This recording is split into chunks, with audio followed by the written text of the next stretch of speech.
Hi, happy Easter, happy Resurrection Day. I thought I'd give this morning's sermon while taking a little walk down here in Little Mowbray where we live, and there is a particular reason for that, and I'll explain that in a moment. A couple of words of explanation first. I haven't set anything up on this walk. I don't know quite what's going to happen. Nothing may happen in terms of unexpected incidents, or I may get interrupted. We'll have to wait and see. But I haven't actually scripted or set this up other than what I'm going to say. One or two things I will need to do is I'll need to make sure that the sun isn't directed at you, shining into you. That's one of the rules of filming things or taking a photo. The second thing is that I may need to pause the video or stop and shoot another video just because of the file size of things. We'll have to see how that goes. But although I'm filming this on Holy Saturday, this is actually, of course, Easter Day that we're celebrating today, Resurrection Day. And I hope, despite the continued strangeness of the circumstances, that you are able to have some kind of sense of celebration and enjoyment today. That you do get this sense of Jesus's risen presence with you this Sunday and this Easter season.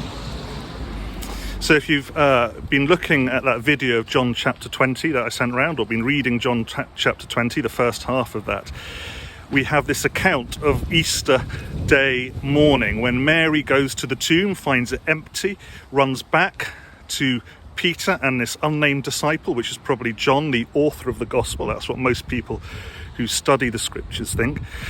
And she tells them what she's seen. They all go back to the tomb. Peter and the unnamed disciples look into the tomb, see it is, as Mary has reported, empty. And they believe, it seems, well, at least Peter and the unnamed disciple do, and they rush back. And Mary waits, and she has this deeply emotional moment. She continues to wonder at what has happened. And then she has this encounter with who she thinks at first is a gardener, but actually turns out to be the risen Jesus, whom she recognizes when he calls her name Mary.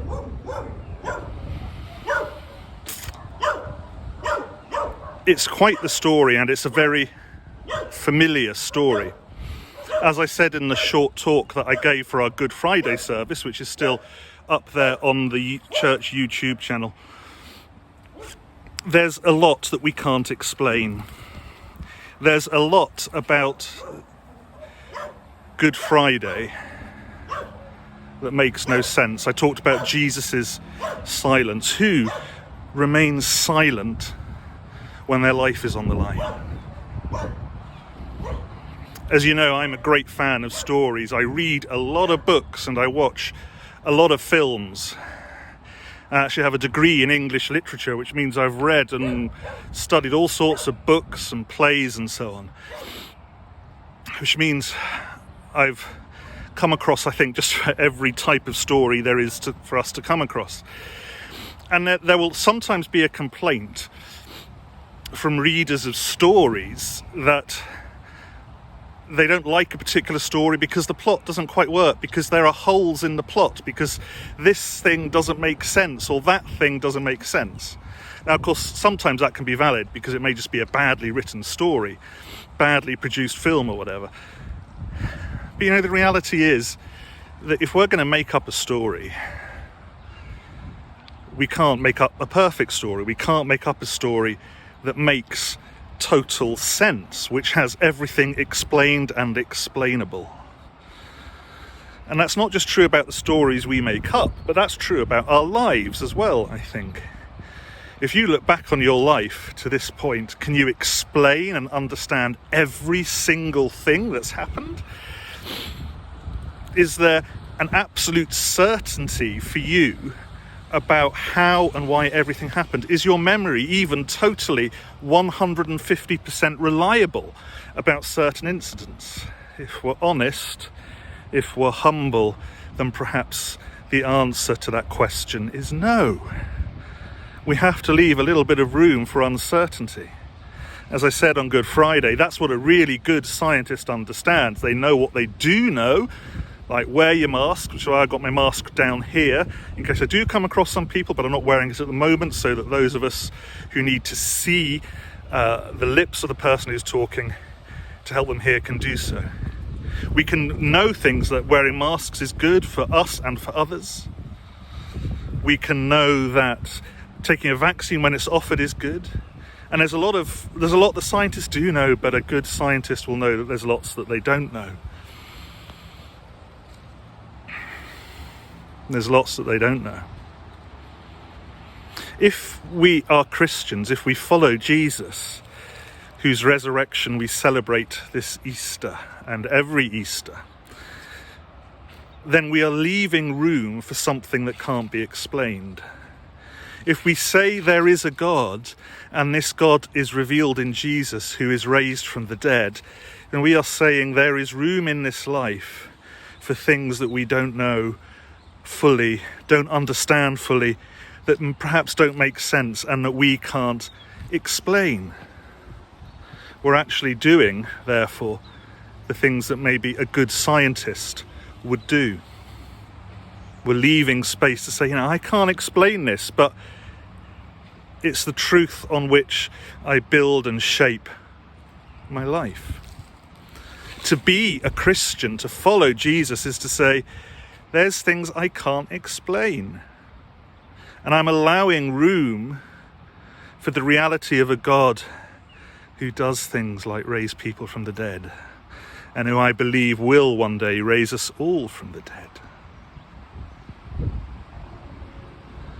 If we look at the story of Jesus' life, there's a lot we can't explain. We can't prove empirically 100% that Jesus rose from the dead. And similarly, it can't be disproved. If you take a purely God removed from the world view of life, if you start with the assumption that there is no God, then of course you will assume that Jesus can't be raised from the dead. But if your worldview allows for even a possibility that there is a God who can do this sort of thing, then you have to end up saying, maybe it did happen. And if maybe it did happen, and if that becomes the possibility around which you start to build your life, then a whole number of other things start to fall into place.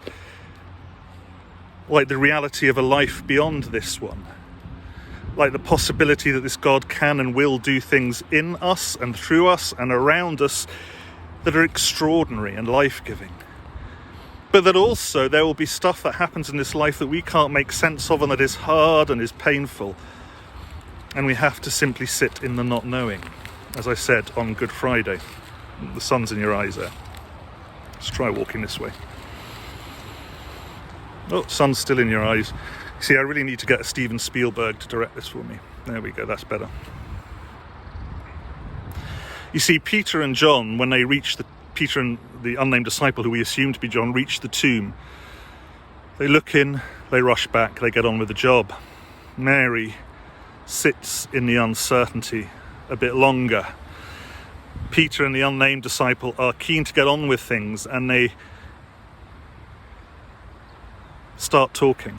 Mary sits with the feelings, the difficult emotions, the wondering, the questioning.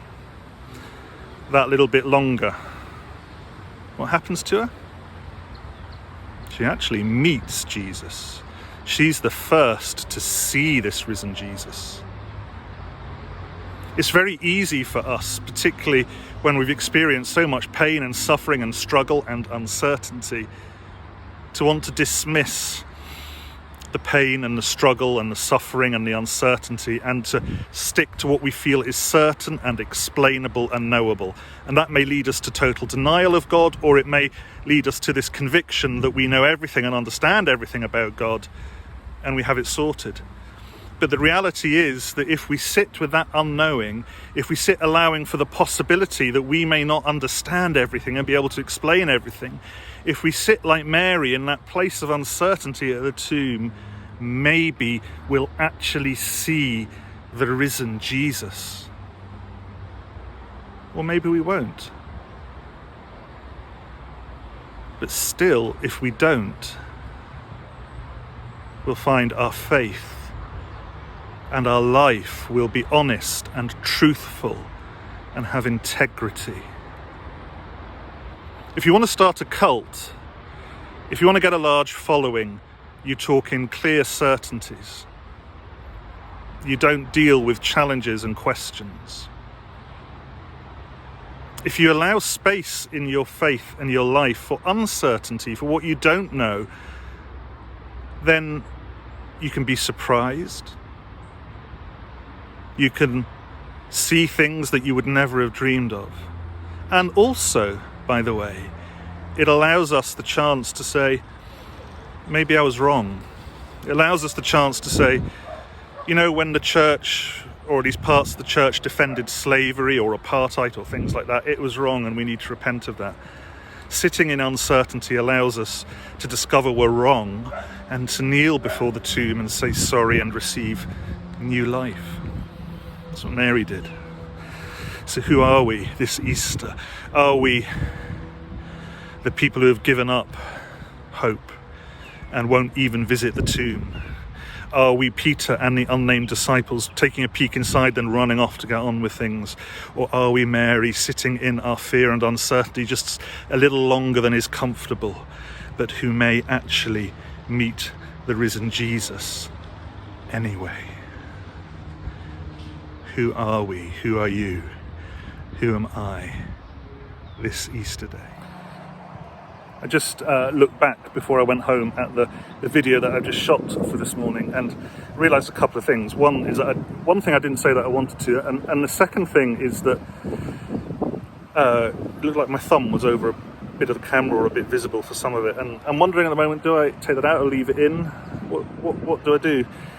And I realised that actually, unless it renders the video unusable, which I'll have a look at in a minute, then I'll probably just leave it in and knit these two little this second video on the end of the first video, if file size allows, because that's actually the point of what I was trying to say.